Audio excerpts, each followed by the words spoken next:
Now, the White House has confirmed that the U.S. won't be participating in official talks at the G20 summit in South Africa this weekend. U.S. Press Secretary Caroline Leavitt has expressed disappointment with South African President Cyril Ramaphosa's comments, saying the U.S. doesn't appreciate his language.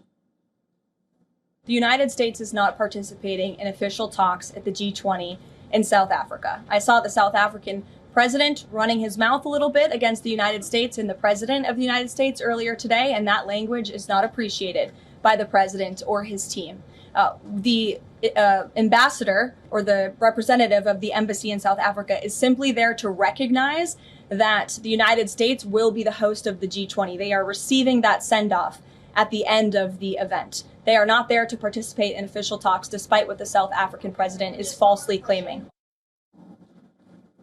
Now, the response from White House comes following a statement by President Cyril Ramaphosa that South Africa is in talks with the U.S. about potentially reversing the Trump administration's decision to boycott the G20 summit in Johannesburg. He had said that the discussions are ongoing. We have received notice from the United States, a notice which we are still in discussions with them over, about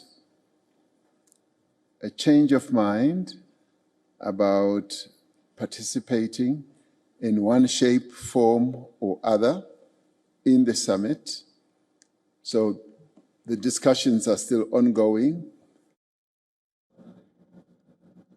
Earlier, President Trump had announced that his administration would boycott the two-day meeting over accusations that South Africa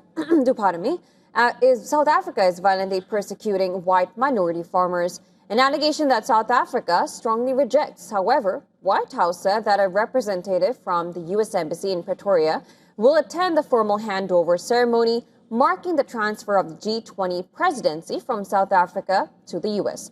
But following the White House denial of Ramaphosa's statement, South African president spokesperson Vincent Magwenya wrote on social media the president would not hand over the G20 presidency to an acting U.S. ambassador. Furthermore, Prime Minister Narendra Modi has also departed for Johannesburg for the two-day state visit, during which he will be attending the G20 summit.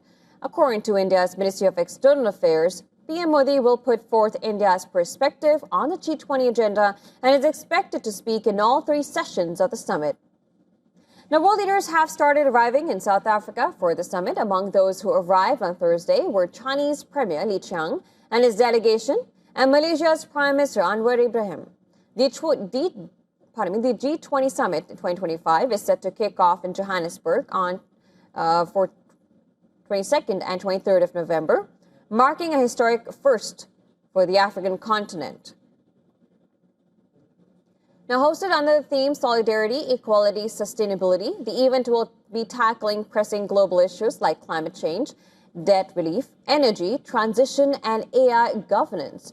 In another development, South Africa and the EU signed a landmark deal on critical minerals, vowing to defend multilateralism ahead of the G20 summit. The partnership, hailed as unprecedented by President Cyril Ramaphosa, aims to boost South Africa's mineral processing and value addition capabilities.